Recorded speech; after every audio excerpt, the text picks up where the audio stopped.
Welcome to Make Things That Matter, the podcast where we explore impactful products and the cultures that create them. I'm your host, Andrew Scottsko, and if I'm doing my job well, each episode of this show will help you to do meaningful work, make things that make things better, and have a great experience doing it. I'm your host, Andrew Scottsko, and my guest in this episode is Pam Fox-Rollin. Pam is an executive coach and strategist with extensive experience in senior team development, especially in the worlds of healthcare and technology. And I am delighted to bring her back to your ears. She was last here on this show in the summer of 2020, way back in episode 22. This is a conversation about conversations. Now, I know that sounds a little meta, but hang with me for a sec. Specifically, this is a conversation about the missing conversations that leaders are not having. These are the conversations that are underneath all of the performance issues, underneath all of the trust issues between departments. This is about the conversations you may not be having, which are the difference between building a truly committed team in the future you care about and having a group, which is a team in name only. So with all that, please enjoy learning how to turn groups into teams with the one and only Pam Fox-Rollin. Pam, it's so good to have you back. Welcome. Thank you, Andrew. It's really good to be back. Oh, it's always a pleasure to have you back and to hang out with you. And we were just saying before we hit record, it's been over 3 years since our last episode on this. It's just bananas. It was episode number 22, July 2020. I cannot believe that. So much has happened since then. And I think back in July 2020, we didn't have any idea that the craziness would last so long. Oh, no. Not at all. I think we were like, all right, we just got to hang in for a couple months. We're going to make it. It's going to be okay. Oh, boy. The things we thought. Yeah. I'm so curious. There's a lot we're going to get into this conversation, but just since we're having a bit of a walk down memory lane, what do you think has surprised you the most about the 3 years since our last conversation? What has surprised me the most is how many critical hires companies have made from an area that is not their geography. And that is really kind of new, at least to this degree. I mean, you always had, some company that I would work with that had their CFO in New York, right? Public company, and they would fly back and forth. But now I work with companies where the executive team is scattered all over the country and they want their people to come back in. That feels very strange to me. That's got to be going a little weirdly, right? But they're like, wait a second, does. you're telling me I have to come back in, but you're not? Right. Yeah, there's a lot of that going.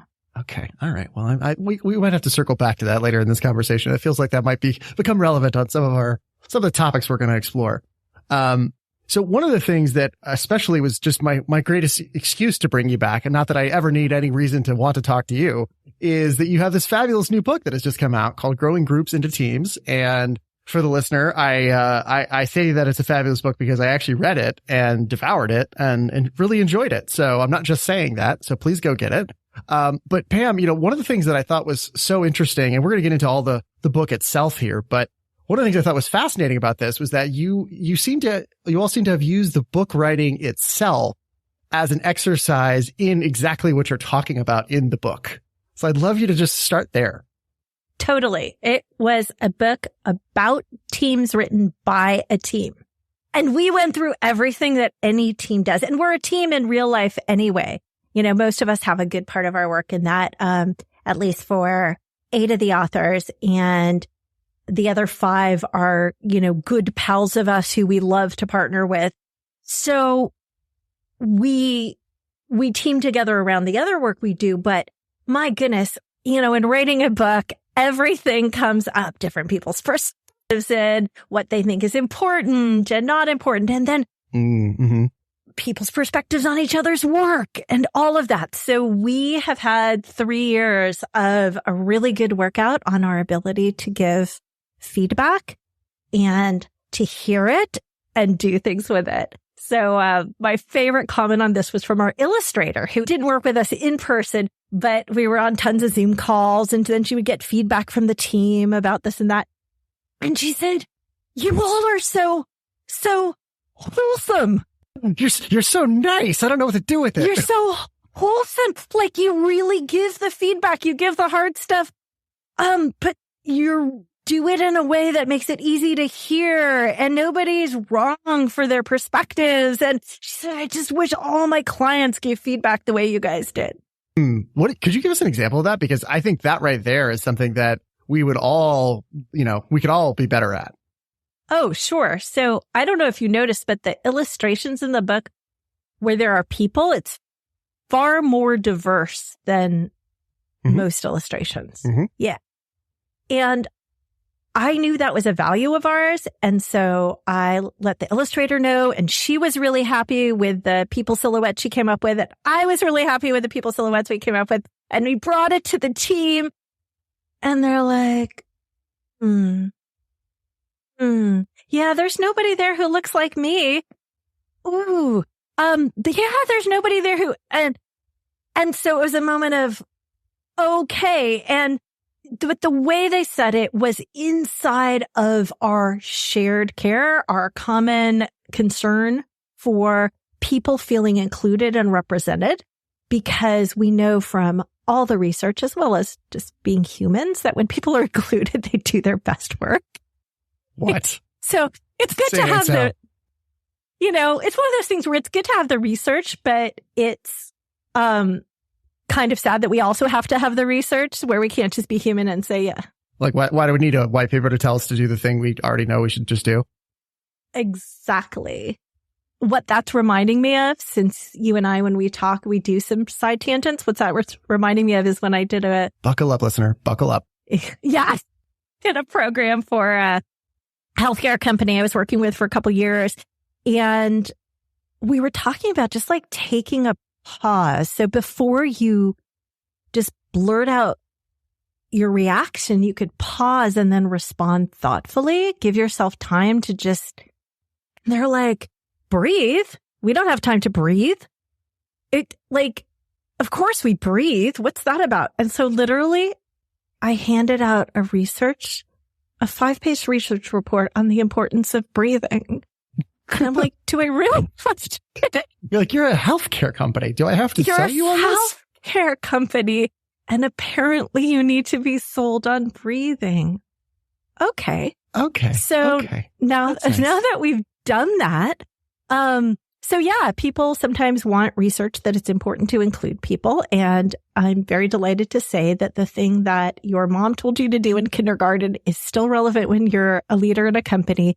And when people feel actually included, like seen, and they see pictures that look like them and they're well represented, then they feel like, yeah, I can relax a little bit here and give my best work. So that showed up in our illustrations. We went through several rounds of refining that, and we are all so delighted with what she came up with. And it never would have happened if we didn't open ourselves up for feedback and take it seriously. I love that. And one of the things that I think, just to extract this little nugget from everything you just shared there, you said something to the effect of, when team members gave their feedback, they did it inside the sort of structure or the language of your shared care, I think is the language you used. I think that's a term a lot of people may not be familiar with. Like, what do you mean by that when you say that? So one of the things that's important on a team is having some, you can call them values, but having some things that you all think are important. And you've already talked through some of that. Now, sometimes those values can feel in conflict. Like, we've got a value of getting things done, getting it shipped, getting it all out the door. And we also have a value of making it really easy for the user. And so those values can be, you're nodding your head vigorously in product, like that's part of the game. So those values can feel in conflict, but at least you can speak to the value of, God, we really want to get this thing shipped. And people aren't going to look at you funny and sideways. So on our team, we can speak about the value of having people feel included and represented. Yeah. One of the things that really, that feels like a good pivot point into this, something that was in the book that I thought was really worth calling out, and maybe would be a good kind of jumping off point into the core ideas in the book, which was that you talk about this idea of a shared care, which to me, just as I listen to you, feels really resonant and related to the idea of this like shared promise, which I think was one of the like kind of keystones of what actually separates a group from a team. So let's start there, because I think totally when I think a lot of folks listening to this, when they hear, okay, group versus team, like they kind of have a bit of a spidey sense about it. They understand there's some difference there, but I don't think most people have really spent the time to parse it out like you have. So why don't we just start there? Like, what is the difference actually between group and a team? We say there's two fundamental things that make a difference. One is a team has a shared promise. That means that everybody on the team is trying to get something accomplished in the real world. Okay. That is different from a group of people who each have their own tasks and they're accountable for doing their tasks. They're all good with that. They want to make their task good. And then they throw their task to the leader, the customer, whatever. And whatever happens with it is not necessarily something they're accountable for. So wait, just to make sure I understand that first one. So it sounds like the real difference there is almost like in a group, someone is maybe responsible for, I hesitate to say checking the box, but a little bit of checking the box, and then their job is done, as opposed to a team is like, well, yeah, you may have done that thing, but what happened in the world with the thing you did? Like, was the outcome at what we intended? Did we deliver the promise? Yeah. And there's a story we tell in the book, in the chapter about why make a team, where there was a really consequential team that we worked with that was responsible for technology infrastructure optimization that was like $500 million worth of spend and involved the whole company and all of that. And when the person that we worked with came in and was asked to take that over, they were behind deadlines and delayed and whatever. And the execs of the company were like, we don't get it. They're our best people on this initiative. We don't understand how they could be producing substandard work and be so delayed. And what she found out is, as we talked to people, they were each still seeing themselves as, I'm from like this part of the technology stack. I'm from this group. I'm from whatever. And so there are 13 people kind of seeing themselves as representatives, and they're going to go do their task. And none of them were really committed to the overall promise of this initiative. And it just didn't work. Is that something that you've seen, this sort of, well, I did my part thing going on? Yeah, I have seen that, what you're pointing at, and that thing you were just saying at the end there, where you're sort of, it seemed to me anyway, you were emphasizing the commitment aspect of it. That does feel kind of like where it lives and dies, where when I've seen what you're talking about, almost every case I can think of right now, when you dig into it afterwards, it turns out, that person, they were just kind of, I don't want to say they were phoning it in. That feels too harsh, but they just weren't that committed to the thing. And so they didn't do the extra effort, just that extra juice was missing, basically. That's part of it. And now add the team element on top of it, because you can get people who are working so hard to make their tasks look good. But if they're not committed to the overall outcome, the shared promise that you have to the customer or the downstream department or whatever, if they're not committed to that just as passionately, then when anything changes and they need to rejigger, or when somebody needs help, when they need help, when they need a space that is safe for them to say, hey, I'm not sure exactly what step to take, and I would really value your input here, they just don't do it. They're really focused on making their individual task great. And if the world looks the same on the date that the product is to be shipped or the outcome enjoyed as it did on the day the initiative was first conceived, then maybe that would work. And if they planned it perfectly, and if there were no breakdowns. But that doesn't often happen in the real world. Yeah. So one of the things I'm curious about here is, I'm thinking about one of the companies I'm working with that I was on a call with just a few hours ago. And we were talking about a situation that, as you're speaking, doesn't sound too dissimilar than what you're saying. I mean, the details are different, but the pattern. And the question I would raise, reflecting on that conversation right now, is, in this case, we were talking about a person on the team, or maybe unclear if it's a team or a group yet. We'll get into that, but that person's working so hard. Like, wow, that person, I mean, they are putting in the hours. There's no doubting that. And yet there does seem to be something missing. And it's hard to kind of put your finger on what it is. So I guess my first question would be, just even very practically for a leader listening to this in whatever part of the business they're in, but like, so what's the difference between someone who's like really working hard, putting the hours in, all that, and someone who is committed? How do you tell? So you tell by talking with them. I know that seems really radical in the age when we put everything up. Like, the thumbs up on Slack means that they're committed. No, it doesn't. I love that call out. It's so good. But they emoji'd my two-liner in Slack. Exactly. What are you talking about, Pam? They're in. Obviously. I think we've got to get away with this notion. By the way, I love Slack. Love so many people who work there, like great things going on. But it doesn't actually substitute for a conversation that says, what are you committed to here? And if their answer is, well, I'm committed to get you the thing, and then the next thing, and the thing after that, then you've got a perfect opportunity to invite them to think bigger and, frankly, more usefully and more focused on results. Like, let's talk about the results that you and I and the rest of our team are committing to. And it might turn out that task that you've committed to do gets us part of the way, but doesn't get all the way that we need. And so really to open up in conversation what we're asking them to commit to, which is producing a result in the real world. Mm-hmm.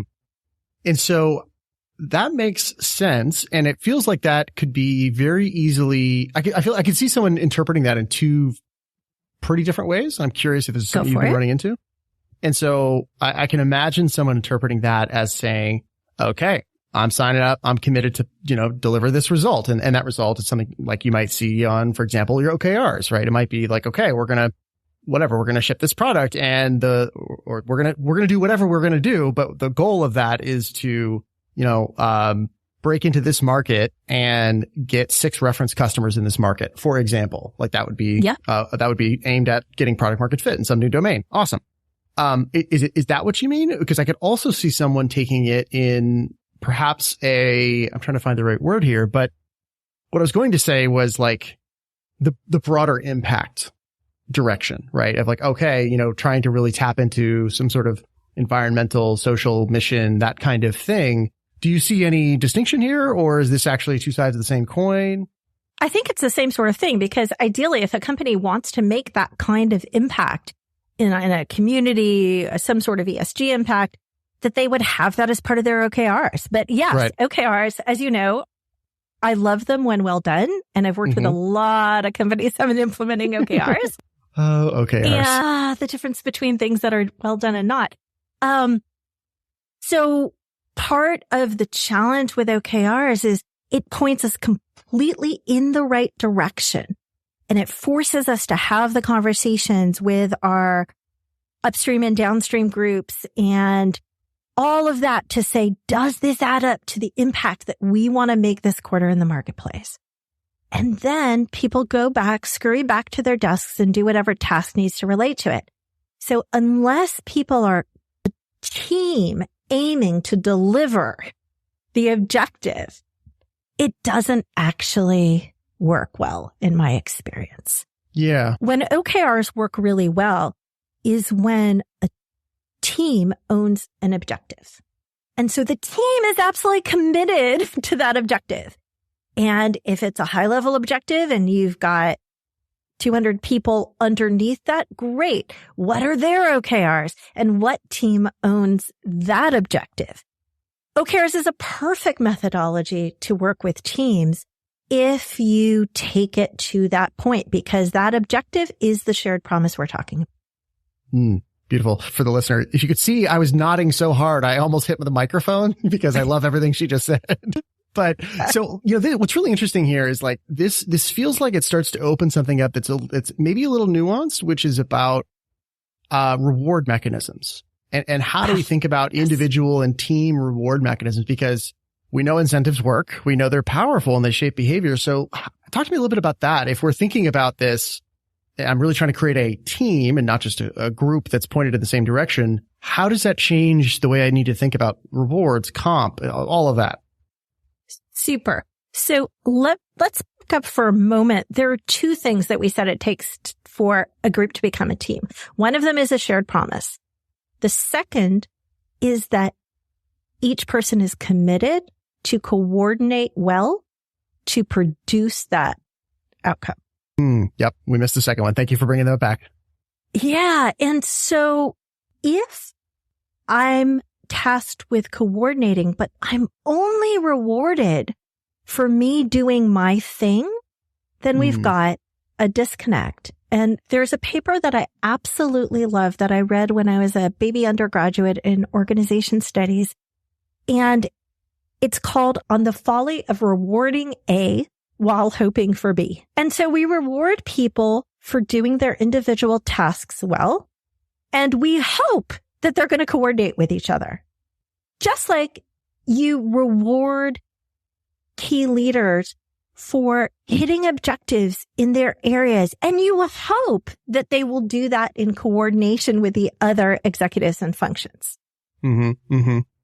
There are companies that are making advancements in that, but I think not fast enough because incentives make a huge difference. And Andrew, we're primed that way. Like in school, all the way through up, like there's individual assignments and you get an A or not. And then there's the dreaded group assignment. Very well named. If it were a team assignment, it might not be so dreaded. The dreaded group project. The group project. Oh my God. How many times, did you wind up covering for somebody else who didn't do their part, didn't coordinate well, never understood what it was that the project was about, et cetera, et cetera. So these are the habits that people have been trained in for the 15 some whatever years of their formal schooling. And then they get into work life and they are unprepared to do that second part of coordinating. So I have so much respect for first level managers because they're the ones that have to show entering workers. And frankly, there's a lot of people who haven't learned this lesson at any age, but especially to show the newer people coming in how it is that we support each other to achieve common goals. I love what you're pointing at. And I want to actually get a little bit more specific here. So let's talk a little bit about those first line managers. And so I kind of two questions that I'm thinking about from one I was just talking to the other day. And one would be, I'm trying to imagine what that person would say inside this conversation. And one would be, okay, Pam, you sold me on this team thing. Everybody knows teams are good. Let's assume for the moment, they don't need a white paper on it. But how do I know which one I've got? And if I don't have a team, what do I do? Okay, that's what her whole book is about. How long is this podcast episode? We'll shoot for a little less than an hour, but let's just start with like one or two things. Okay, well, sure. So A, go buy Pam's book. We'll link to that in the show notes. But then, in terms of like one thing they could start with, let's start there. The first thing is to notice whether there's a shared promise, because if there's no shared promise, there's no team. And so one way to do this really simply, and I've done this with teams at all levels, is to ask them to jot down what is winning in the next 3 months? What is it we're all trying to do? If this team is successful, what are we producing? And then to compare those notes. And teams that aren't aligned in that way are just, there's no way they can be as effective, right? For the second part, are we coordinating to achieve that outcome? You can do a quick survey. You can, do sticky dots. You can vote. You can do a survey online. And we've got a 25 question survey. You can come up with your own. That is, from almost always to almost never. People here support each other's efforts. When there is a conflict, we discuss it with the person that we have that concern with. There's just a number of, in a way, really basic behaviors that say we're coordinating well. And ironically, often it's the executive team that least meets the standards. That is surprising. Wait, so wait, why is that? Because I would expect certainly that the exec team would be the one that's, the most dialed in, certainly the highest compensated, the highest leverage, et cetera, et cetera. So what's up with that? And I guess extending that, if that's true, why do most orgs tolerate, mediocre teams at any level, but especially at the executive level? I'll start with the second one.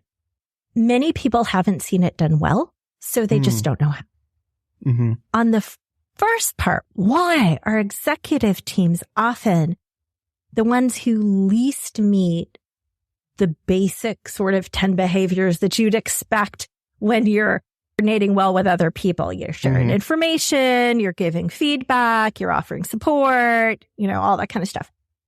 This is the team when, for many people, it is the first time that they are on a cross-functional team, other than initiatives that were actually groups.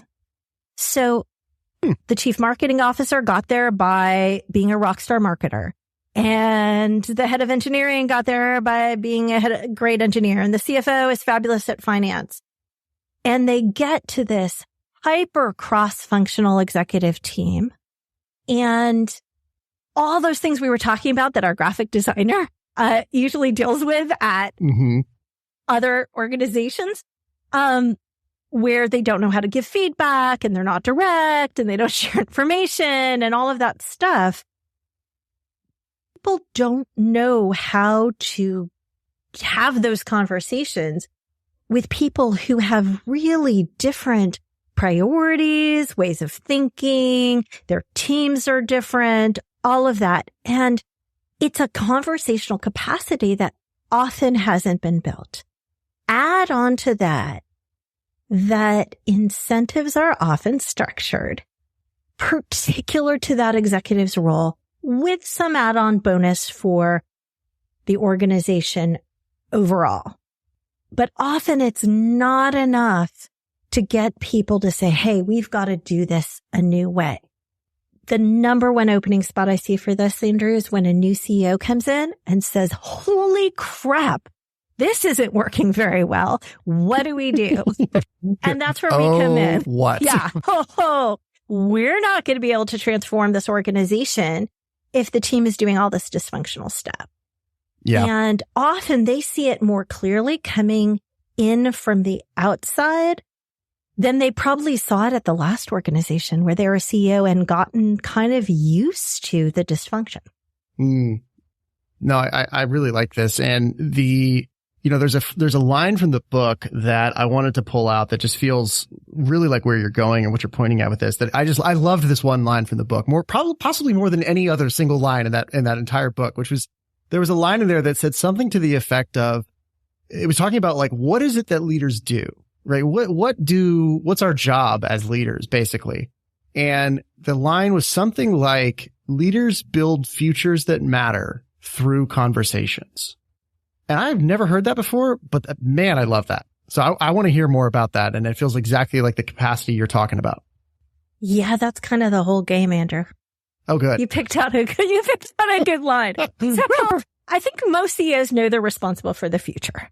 Yeah. And the that matters part is like, well, matters to who, right?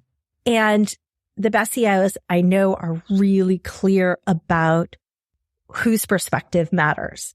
And that can vary from industry to industry, from company to company. But they're really clear on it matters to, and I certainly hope that customers are high on that list. The best organizations I work with, like customers would be number one. So a future that matters to their customers, because that's how companies have value. So they create value in the world. So, well, this is crazy talk, Pam. I know. Build a future that matters through conversations. And that's the power of the CEO. The power of the CEO is to say, this conversation hasn't happened, and until it does, we will not be able to move forward. Or you two, I notice, don't talk to each other. And that's really troubling because you're product and engineering. And I see you sending messages 2 levels down in the organization. But the two of you, I notice, do not bring me joint proposals, do not build on each other's ideas in meetings, and it's not working. We need the two of you to figure out how to have conversations. And sometimes they could figure that out on their own, and sometimes it's helpful to have some coaching support. But yeah, the number one job of the CEO is to go see, what conversations do I need to have with my investors? What conversations do I need to have with my executive team? What conversations need to be happening in the organization that aren't happening? And are people skilled up to have those conversations? Yeah, no, this is fascinating because it feels both, unexpected, right? Like I think if you asked a lot of people, what is the job of a leader or a CEO, they would give a very different answer than what you just articulated.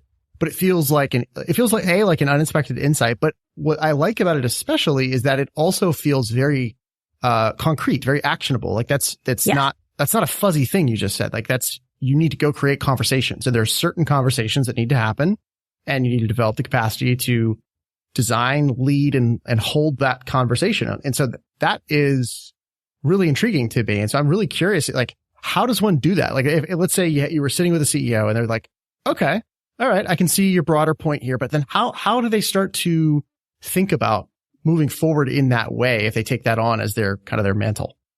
Yeah. So, before they take that on as their mantle, because usually they're pretty skeptical for a while because they didn't get to where they are because necessarily, or at least they're not aware that it was through conversations. I think a lot of them got there, being pretty good at it.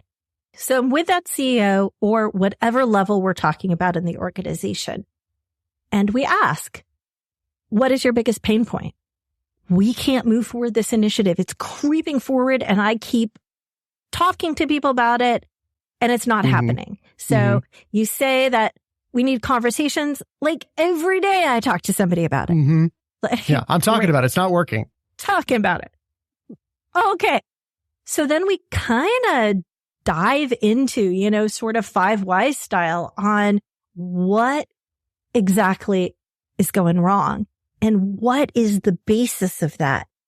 And almost always it comes down to a missing conversation, which is why we named our podcast Missing Conversations. I finally understood that when I read that line, by the way. I was like, oh, that's okay. Oh, yeah. Yeah. I was like, oh, it makes sense. So it'll come down to, well, our finance team doesn't believe what so-and-so says.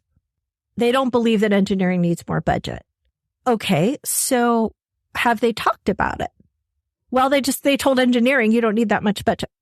Let's see, what is the actual full conversation that needs to happen there? Or they'll say, well, somebody on our board said we need to do this.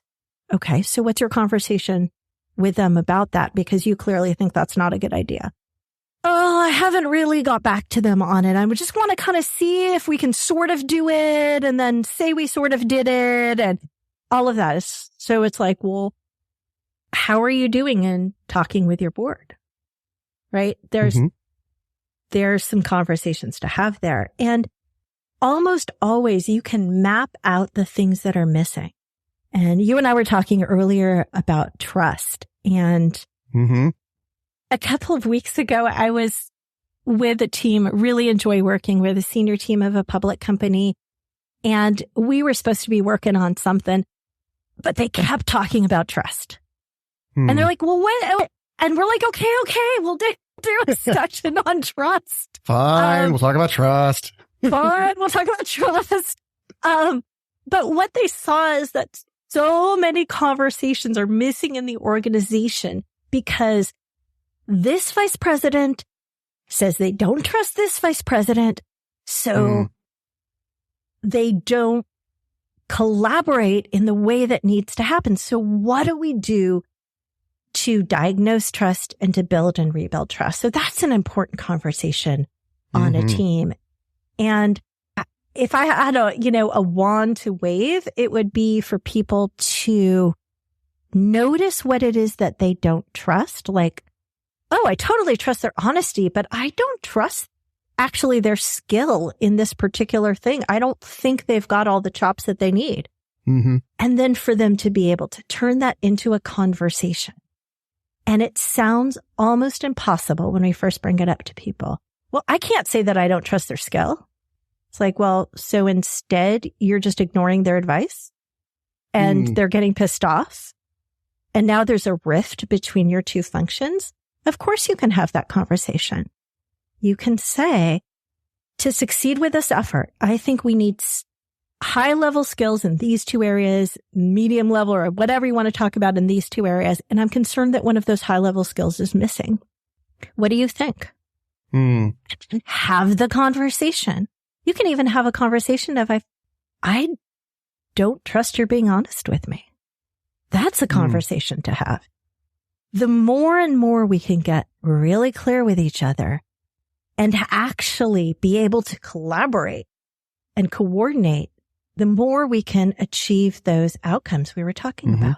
I'm reminded of something you and I talked about offline earlier in this summer, which was definitions of trust and dimensions of trust. And I come back to that fantastic definition of trust from, I think it's Charles Feldman in the Thin Book of Trust, where it's something very much like trust is choosing to make something you value vulnerable to the actions of another person. Something very much like that. Basically saying, I'm going to put something I care about, I'm going to expose it and put it at the effect of your actions, which I do not control.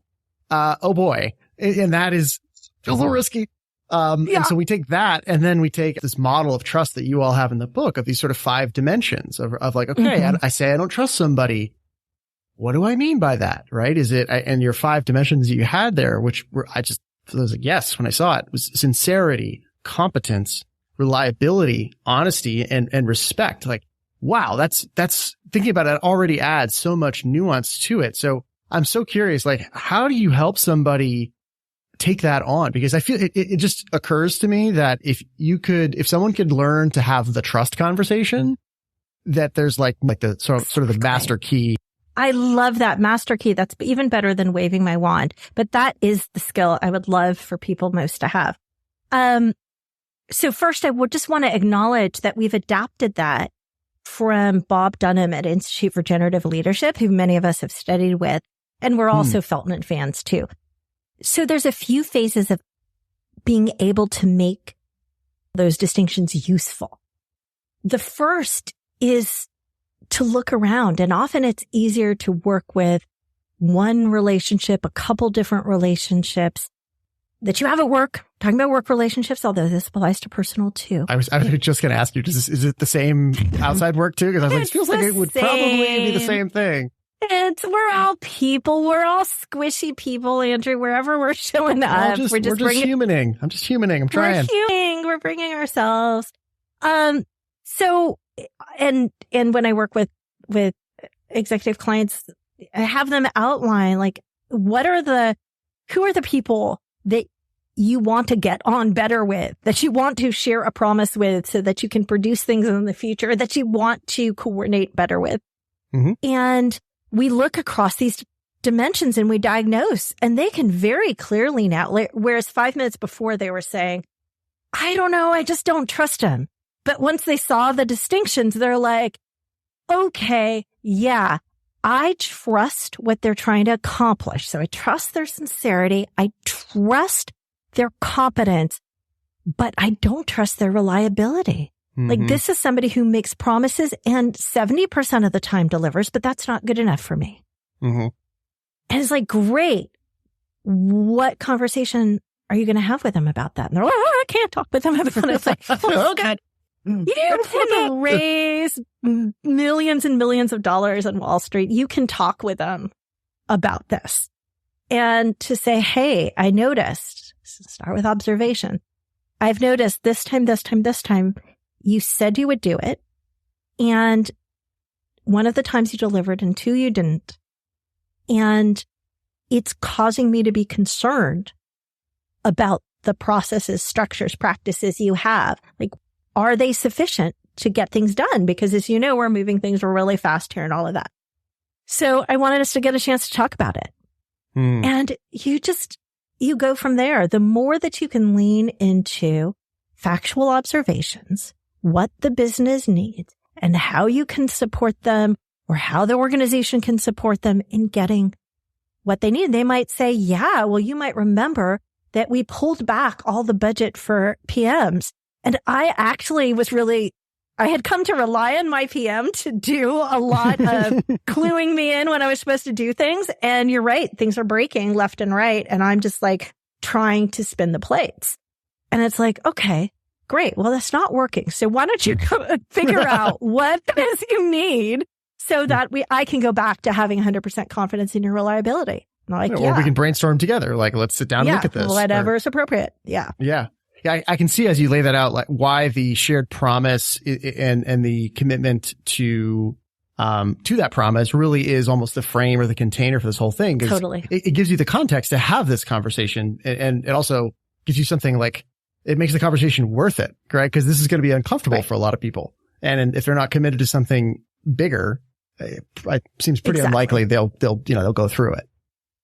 Exactly. And when you ask people, and I don't know how many people I've had this conversation with, hundreds, thousands, you've probably had some of these too, is like, what was the best team you were on? Tell me about that team. They're always like, we were so committed to accomplishing this thing. We were so committed to it. And often they'll talk about, we worked, nights and we did whatever, but say, tell me more about how you worked together. Oh my God. I was so overwhelmed. And like 2 of my teammates just came over and picked up stuff and got it done. And I needed to learn something and people helped me out. And then there was somebody else in the team who was really junior. So I took the person under my wing. Nobody told me to mentor them, or I wasn't their orientation coordinator, whatever. But I just knew we had to get them up to skill really fast. So I just kind of took that on. And all of these actions are exactly as you say, inside that container of your promise. Yeah, it's making a ton of sense now that we're talking about it. And, I'm loving this framing of, the primary tool in a leader's toolbox is conversations and the ability to design, to spot the conversation that's needed, to design it, to hold it, to guide it, whatever the case may be. I'm so curious. Like, I think a lot of folks are going to resonate with that idea, but want to a little more in terms of how do I do that, Pam? So if I'm a leader, let's say I'm thinking of a client of mine right now who is a head of product and their executive team, the conversations have started, so there's the conversation is starting to flow, the information is starting to flow, but there are these sort of lurking skeletons in the closet that fall, I think, probably under the trust conversation. Other related ones as well that are not specifically on the trust. But I'm curious if you have a leader who's on board with this concept, but they want to learn how to level up their conversational capacity. No one's ever taught them that. They never even heard it put this way before. What should they do? They should look for a missing conversation and find a way to have it. A missing conversation that matters. Somebody on the team hasn't been producing at their usual level for a while, and you've just kind of ignored it. But it's really dampening the progress the team can make. Go check in with some empathy. Hey, I'm concerned about you. What's going on? Is there some way we can help? Really the chief ability of a great leader is to prioritize which missing conversations to go have. Because the missing conversation that you left everything in the board presentation in English spelling instead of in American spelling, I've seen that happen. That was probably not a high priority conversation, but that's where they chose to spend their time.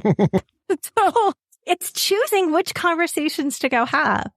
And in fact, that reminds me, there's a study that just came out from IBM. I'll send you the link, but it's pretty cool. So there were 3,000 C-level executives that IBM surveyed across like 20 industries in a couple dozen countries. And they asked, what are the most critical skills for your workforce, given the dynamic environment, given the emergence of AI, given all of that? What do you need in your workforce? And the number one was ability to prioritize. Can you guess what the number 2 one was, Andrew? I'm going to guess communicate. Nope, that was number 3. Oh, okay. What was number 2? Ability to work effectively in teams. Oh boy. Yep. So this makes tons of sense to me, and it matches very well with, I mean, this is totally like confirmation bias, but I don't care right now. It matches very well with what I see in reality, and also with what makes sense to me when if I think about it intellectually and analyze it. But one of the things I'm wondering about, and this goes to, I'm thinking of various folks that I spend a lot of time talking with, especially in the product world. We're in this sort of, what are we doing? Are we remote? Are we hybrid? Are we fully located? What, that whole thing. I'm curious, like, does that vector of change intersect with this at all? Or is this sort of independent of that? It does a bit, and it kind of almost on the edges rather than directly. And what I mean by that is, with our more global teams, it is harder to communicate. So it is harder to build a shared promise. It is harder to check whether we have a shared promise, and it's harder to coordinate. Not that it was that easy before, but at least you could pull the people into a room and you didn't have to wonder if they were going to put the camera on. We also, to deal with this environment, we're more and more using tools, right? And as we talked about earlier, you can't really assess commitment or offer human support via a tool. It's just not how humans are wired. Maybe someday, but the change has just been too fast. And we trust people that we actually have conversations with. It doesn't have to be in person, but the teams that I see that are doing the best, yes, they use the tools, but they also make sure they have live conversations. And often the ones that I see be really successful, they pull people together in person. Every half year, if not every quarter, sometimes more than that. Yeah, that's what I'm seeing too. Because the ability to align, it just doesn't live in Google Sheets, and it doesn't live in Slack. Yeah, it might live in Zoom in a live conversation, but that's almost like tiding you over until you get some actual FaceTime in person. You can coordinate about tasks. You can build some trust about things like reliability. Oh, does the person show up to my Zoom call on time with the stuff done, right? Yep. But there are some other elements that it's really hard to get a sense of in a Zoom environment. So it is helpful to have people come together. And I would say the other thing that is super hard that there's not an easy fix for, but is probably the chief complaint of people at client companies, I would say from the senior director to the C-level, is they're on global teams. And that means they're getting up at 4 a.m. to talk to some geography. And then they're expected to be on a 9 p.m. call. And it just is killing people's sleep. Yeah, absolutely going to destroy people. So I don't know that there's a perfect answer, Andrew. It may be fewer meetings like that. It may be a bit longer visits, which isn't possible for everyone, but to go in person and spend a couple weeks. It may be that we do some regional teams and then coordinate across the regional teams in a different way. But boy, I would love to hear from your listeners who have figured that out. Reach out to me on LinkedIn, Pam Fox Rollin. I would love to hear how your company is dealing with that issue. Yeah, absolutely. It's something I'm checking in on with a lot of different people. And, one of the things that really occurred to me when I was just listening to you right there was, we talk about this idea of, in the book, there's a whole section on distributed teams. And there's a lot out there that people are doing and trying, and that's all good. But I think one of the issues with it is actually perhaps the missing conversations angle that you've found here, which is that, when I think about like a lot of the quote unquote team building type efforts that people take on, and there's the ones that are more stereotypical and cheesy, and then there's the ones that people, whatever people are doing, right? Right. A lot of them feel trite. A lot of them are focused on, I don't know, purely trying to create some sense of personal connection. Ironically, I think that maybe it's not working because they're skipping over the conversations that are the actual foundations of a team, like you're talking about, like shared purpose, vision, a promise, a commitment, mutual, like all that stuff, which is, people aren't dumb. People like want to do real stuff. And it's like, okay, what are we talking about? Like, what are we talking about here? Exactly. Like, exactly. I'm happy if I know your favorite color and whatever, but like what I really want to talk about is like, what are we doing here? Exactly. Yes. I'm not above 10 minutes of something that's personal and fun and warm and wonderful and connective. That's all to the good.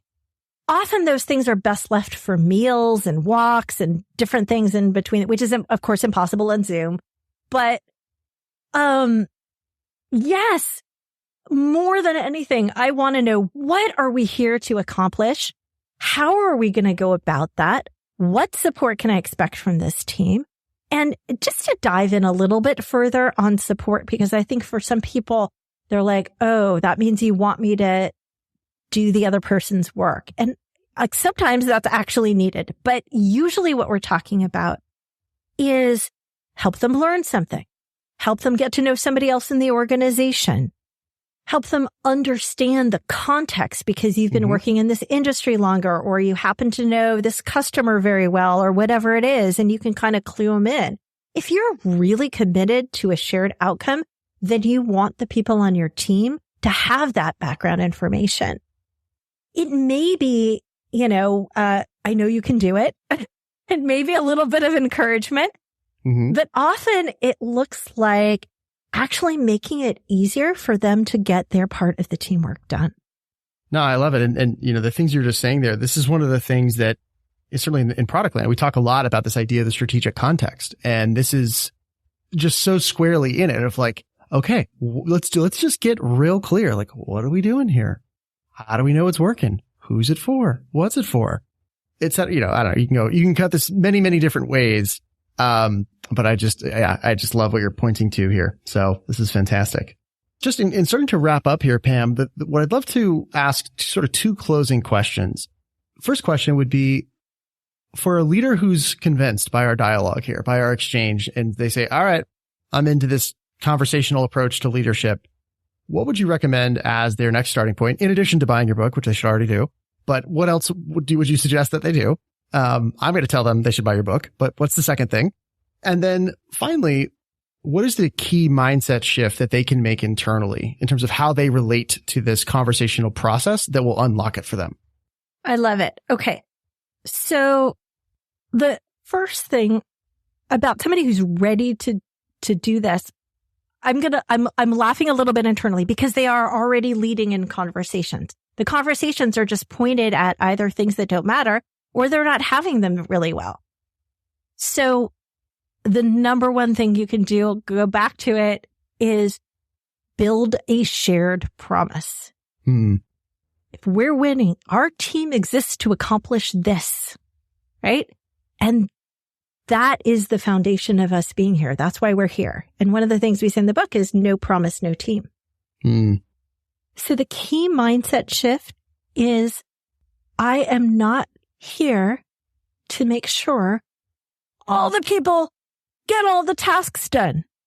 I am here to make sure that the people are working with each other sufficiently that we can produce the outcome, which usually will mean some changes along the way. There'll be additional insights. The customer will decide they want something different. Production needs them to get something different, whatever it is. So the group has to be able, or rather in this case, the team has to be able to navigate those breakdowns to be able to produce an outcome that is satisfying to the folks that receive it. And that may be the end customer. That may be the next department that touches this thing. But the fundamental mindset shift is, I am inviting people to be committed to producing an outcome together, rather than I am pressuring people to accomplish tasks. Beautiful. Beautiful. Well, thank you for that. And thank you for your work. I've been so grateful to explore it more deeply, to step into this deeper world of conversations that matter. I was just chuckling because it's almost like the answer, one of the key answers to how do you make things that matter, i.e. the name of this show, is to have the missing conversations, i.e. the name of your show.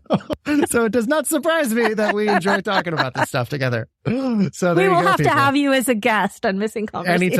Anytime. I would be happy to provide one of those missing conversations. And for the listener, we'll be linking to all of this stuff in the show notes. And please go check out Missing Conversations. Go get the book. All this will be linked to. And Pam, where can people find you online if they want to follow up with you?